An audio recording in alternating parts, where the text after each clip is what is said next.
How's it going, everybody? I am the Texas Man. I hope you guys are all having a spectacular day. Please give this video a thumbs up if you guys really enjoy it. Subscribe if you guys have not already. Also, do me the biggest favor of all, hit that bell notification button so you guys don't miss out on future videos or live streams coming out here on the Texas Man channel. Also, please head over to Twitch and follow me at Douglas447. No caps, no spaces. I do some streams there on occasion. So if you guys follow me, you guys won't miss out on those.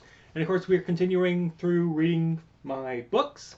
And this is going to be for The Island. This is going to be, of course, part 1. I'm not exactly sure how many parts I'm going to do for this book because there are 7 chapters and they are pretty lengthy. So I'm going to try to keep it to a max of 5. It might be more, it might be less. Just depends on how long it takes me to read. Because I try to keep these read-through videos, as you guys have probably seen, between 15 to 25 minutes. I don't want them to be too long or too short. That way it's not a drag fest for you guys to listen to me, because I'm sure my voice is not all that amazing. But for those of you who have been enjoying these book read-throughs, I really do appreciate it. And make sure you guys check out RMG, Stacy, and Stacy Their Dark Secret. Those are the first 3 books that I've done here through my book read-through. And of course, all my book read-throughs are in their own playlist. So you just got to go to my playlist area, go to where it says book read-throughs by me, and you guys can check out all those other books.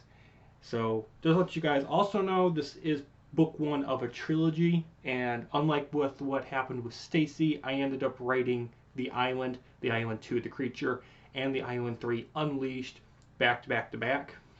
So once we're done with The Island, it'll be at The Island 2, The Island 3, and then we will go into another book series of sorts. So I ended up writing and finishing this book in about 3 months in 2010. So this is a relatively newer series of books that I ended up writing. And I wrote this book all by myself. And as always, we'll read the introduction and then we'll jump right on in. Introduction. Flight 193 leaves the airport from New York City to make a non-stop flight to Madagascar for a vacation trip. But doom arrives, causing the plane of 38 passengers, 2 pilots, and 10 flight attendants to crash near an uncharted island. For several days, the survivors will attempt to find a way to leave. But dinosaurs, gigantic creatures, employees from an experiment company, and terrorists will hinder this group. Can the group escape the island? Find out. Also, I want to let you guys know before we start diving into chapter 1 called Crashing. If you guys want a copy of these books, let me know in the comment section and I will give you guys my email address and I'll email you a copy of it that way. So that way, if you guys want, you guys can read these books with me as I read through it, if you guys are interested in that at all. Here we go. Chapter 1, Crashing. Year 1200. Flint, a pirate that buried gold on an island unknown to the rest of the world. Flint's men believed that they were transporting gigantic boulders of gold to their secret island, but they were wrong. I, Sue, was Flint's wife and was told to remain on the ship while he and his crew went ashore. Blood and gold, those were my husband's trademarks, and he would leave both on the island that day. Seconds turned into minutes, and minutes turned into hours, and still no one had returned from the island. I decided to leave the ship and venture to the island myself, unaware of the special surprise that awaited me. When I landed on the island, I began the search for my husband and the crew. When I found the place where the gold was buried, I discovered a troublesome truth. My husband and the crew were all dead, leaving me alone on the island.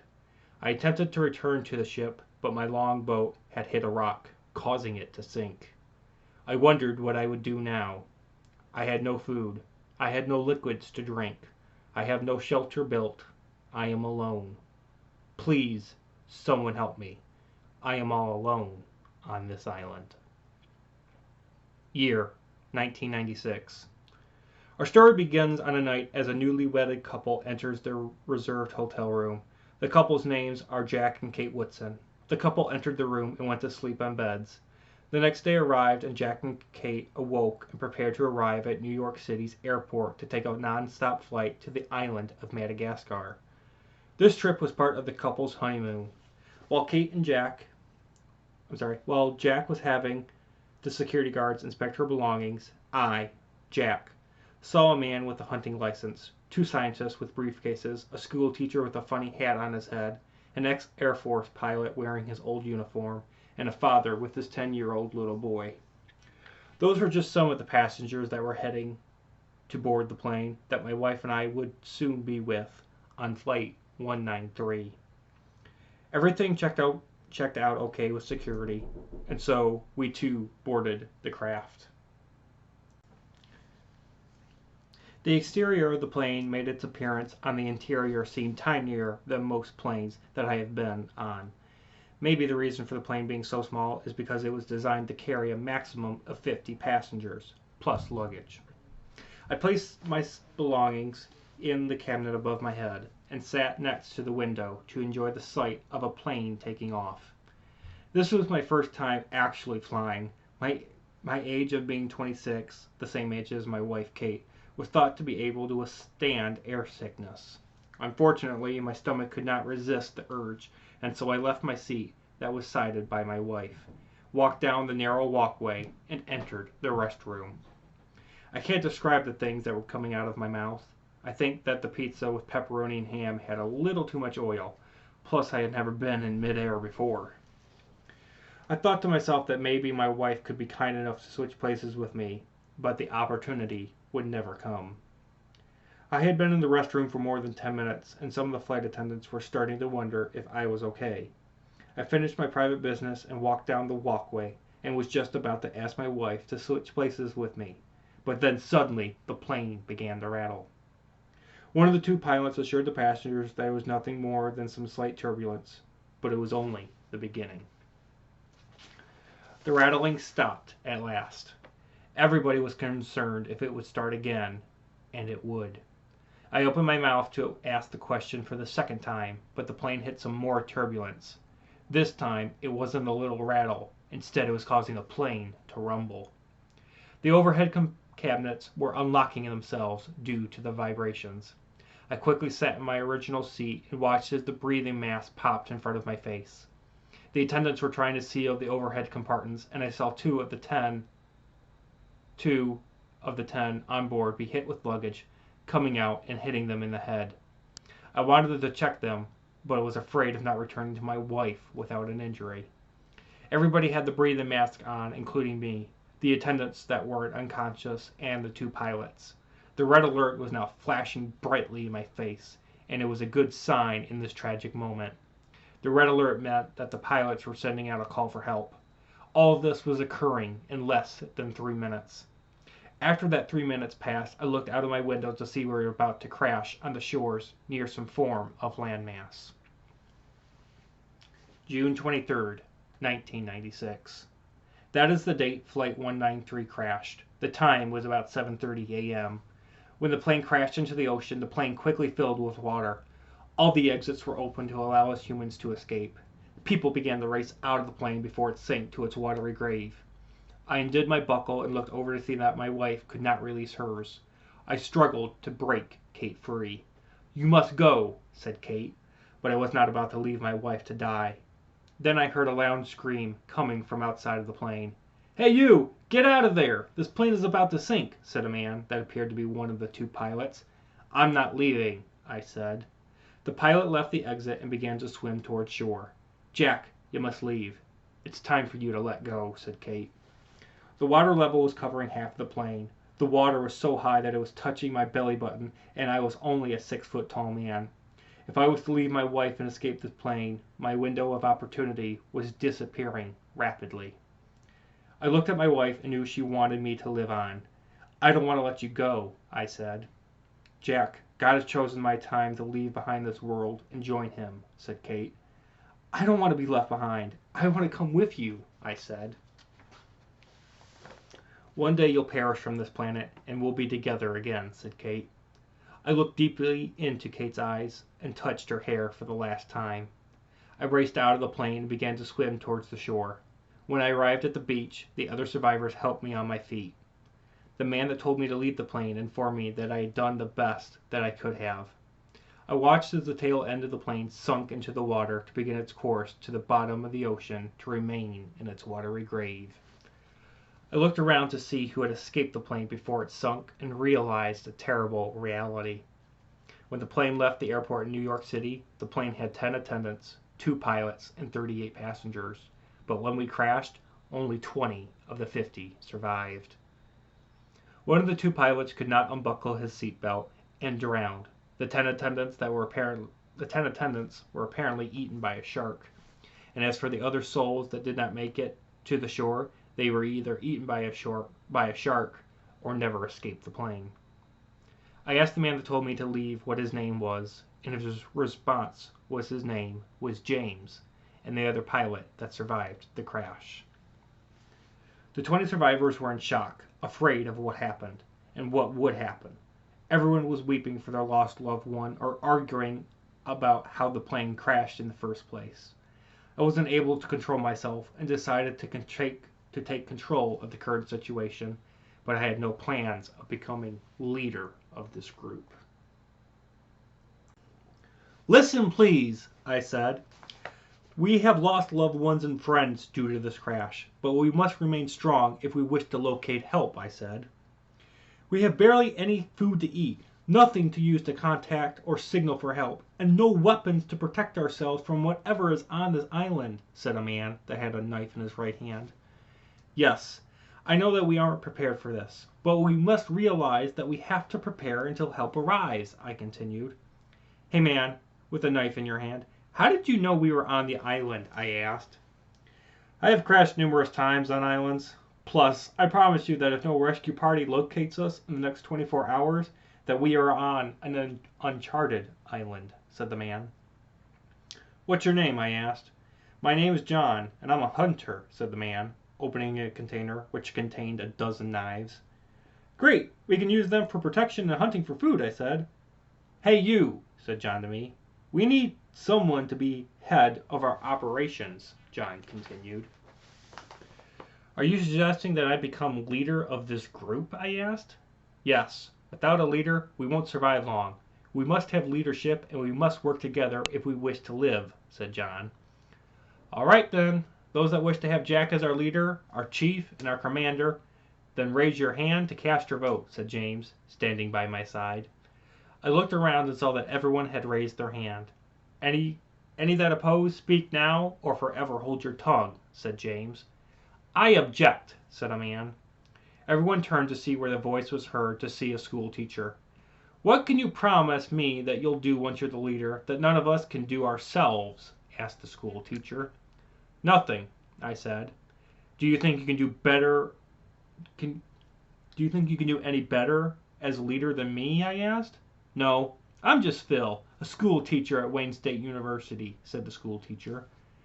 "Then I pronounce Jack as our leader," said James. The crowd of survivors began to clap and then stopped. They were waiting for me to give each of them a job to do. James informed me that my role in this group had already begun. I told my new friends to use John's enormously long knives to cut down trees to make shelters for half of the group. The other half was given the assignment to begin the search of the island's interior for any possible signs of civilization. John, James, and I would be part of the half that would search the island's interior. Several hours passed, and still I and the search party hadn't found anything that showed a sign of civilization. I ordered the search party to return back to the rest of the group at what we called Beach Base. Beach Base would be the code name for our base of operations. When I and the rest of the search party arrived at Beach Base, the other half of the group had finished constructing a small amount of wooden huts for each person. I watched as James and John entered their own hut while others were working on building a fire gigantic enough to act as a signal for help. "You think they would have come here by now," said one of the men that was part of the search party with me. "Who?" I asked of the man. "Anyone, Jack," said the man with a 10-year-old boy with him in the hut. I learned many names of the people that I was leading, including the following. Bobby and Nick were scientists that worked for the government to develop nuclear weapons. Ted was an ex-Air Force pilot and Sawyer was the father of Chris, a 10-year-old boy, and worked an office job at a hospital. There were others to this group, but I did not remember their names, and soon it would not matter because of what was coming to them on Beach Base.